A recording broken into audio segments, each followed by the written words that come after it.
Hey everyone, PowerPoint doesn't have built-in text wrapping like Word does, but there are a few workarounds. I'll show you the best methods in order this works on both Windows and Mac OS. The most reliable way is to use Word's text wrap feature, then embed the result into PowerPoint.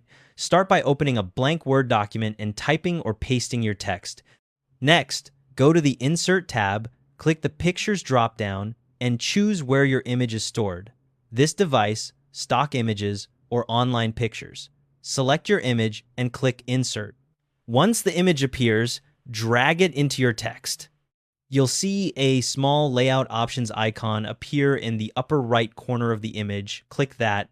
In the menu that opens, pick a wrapping style under with text wrapping square, tight, or top and bottom, depending on how you want the text to flow. The text will wrap around the image automatically. Move the image around if you need to adjust the position. Now save the document. Go to File, Save, give it a name, and click Save.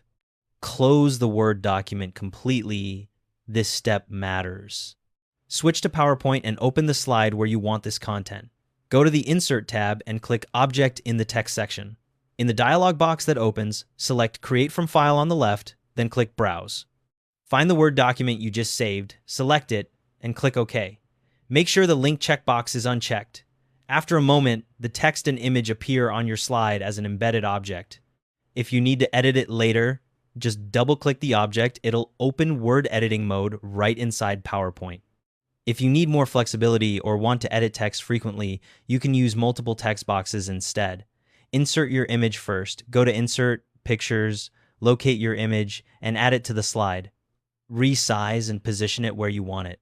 Now go to Insert, click Text Box in the text section, and your cursor turns into a crosshair. Click and drag to create a text box next to the image top, bottom, or sides. Type your text. Create more text boxes around the other sides of the image, breaking your text into separate chunks. If a text box ends up on top of the image when you don't want it there, right-click the text box and you should see a Send to Back option. You can turn on the ruler and grid lines from the View tab to help align everything neatly.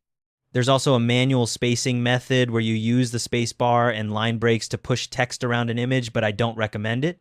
It's time-consuming, and any edit you make means repositioning everything again, not worth the hassle.